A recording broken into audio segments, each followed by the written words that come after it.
This is the UnShaw podcast, the podcast about religion, atheism, and everything in between.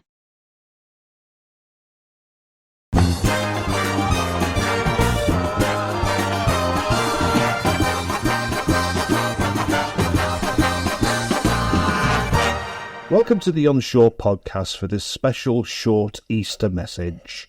It's that time of year when over 1 billion people in the world celebrate the death and resurrection of Jesus of Nazareth. From my perspective, the crucifixion of Jesus was a historical reality. Although there is a developing Jesus mythicism movement whose proponents hold that Jesus never existed at all, the crucifixion for me passes a number of tests. References to it appear in independent sources from chroniclers such as Tacitus and Josephus. The crucifixion is also consistent with practices within the Roman Empire.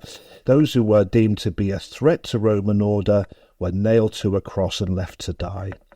Most convincingly, Jesus' execution passes the so-called criterion of embarrassment. This suggests that statements are more likely to be true if they are embarrassing to those making them and are unlike what they would be expected to invent. For the early Christians to have invented the detail of the crucifixion seems implausible. Jesus was meant to have led Israel into a new golden age, not to be killed by its Roman enemy.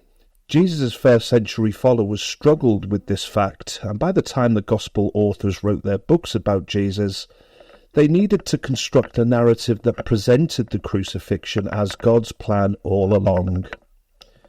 For example, the writer of the Gospel of Matthew worked hard to find anything in Old Testament literature that could in any way be construed as prophecy of a suffering and executed Messiah, even if the verses that he quotes were not even intended as prophecy. Two masterstrokes were also performed by Jesus' first century followers. Like many ancient cultures, the Israelites had held that killing an animal and setting fire to its carcass would please their gods. An animal sacrifice in the Jerusalem temple could atone for an individual's sins. An idea was very cleverly developed, likening the crucifixion to such an atonement sacrifice. The view put forward in the Gospel of Mark was that God had decided that the sacrificial system of the Jerusalem temple was not enough to atone for the sins of all mankind.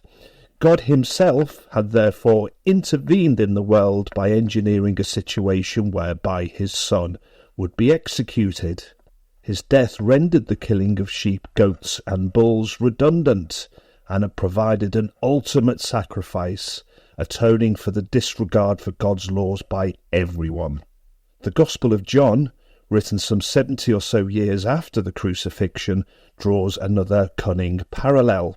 In the Old Testament story of the Exodus, ancient Jews slaughtered a lamb in remembrance of the lamb that was killed during their enslavement in Egypt, so that its blood could be smeared over the doors of Jewish homes. The blood would give a sign to the angel of death, who would then pass over their houses. In John's interpretation of the crucifixion, Jesus becomes that Passover lamb, protecting people from death. The blood shed by the lamb and smeared on the wooden doors of ancient Israelite homes becomes Jesus' blood smeared on the wooden cross. For this reason, John calls Jesus the Lamb of God. Fortuitously, the festival of Passover was taking place at the same time of Jesus' crucifixion. However, John has to change the date of his death from the day of Passover itself to the day before, when the Passover lamb would traditionally be killed. For these reasons, John has to leave out the story of the Last Supper, when the Passover lamb was eaten. So whilst the crucifixion, in my opinion, was fact, what then of the resurrection? One of the first attempts at supplying a naturalistic explanation for the resurrection comes from the Quran. The Quran says that someone resembling Jesus was crucified, thus explaining why he was seen walking around Jerusalem afterwards. Another hypothesis is based around the idea that Jesus did not die on the cross. The Bible, after all, says that he was only on the cross for 6 hours, and that a combination of drugs and resuscitation by his followers enabled him to cheat death. However, this hypothesis fails.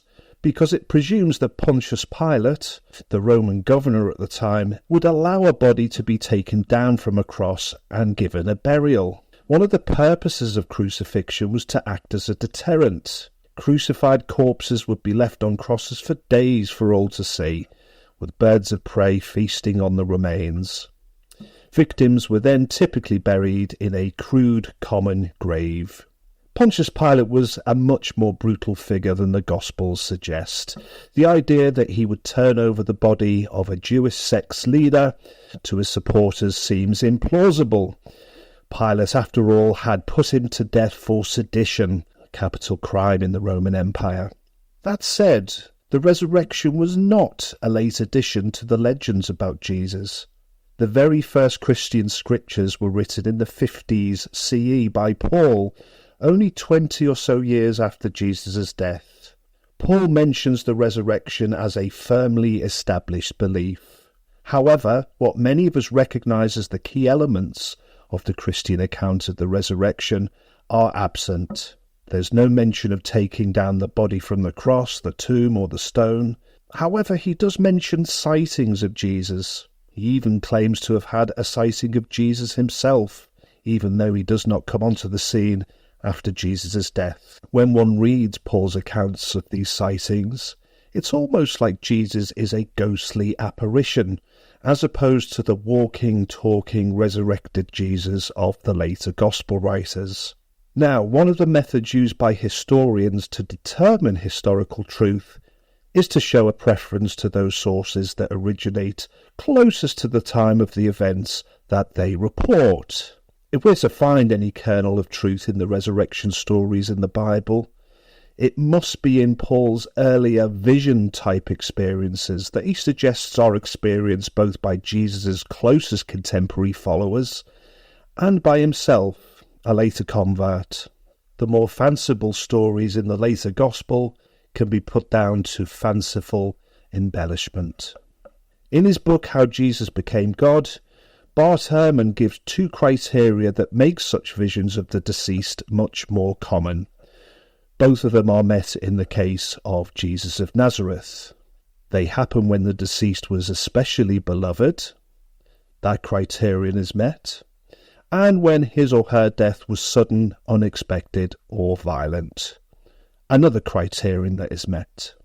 Such post-death encounters with the dead are very, very real to those undergoing them. They explain why Jesus' early followers insisted so fervently on the resurrection of Jesus as an event grounded in reality, helping to make it such a widely held belief almost 2,000 years later. Thank you for listening to the UnShaw podcast Easter message. Whether you celebrate this time of year by celebrating the death and resurrection of Jesus, or whether it is more time to spend with family and friends eating chocolate, I'd like to take this opportunity to wish you all a very happy Easter.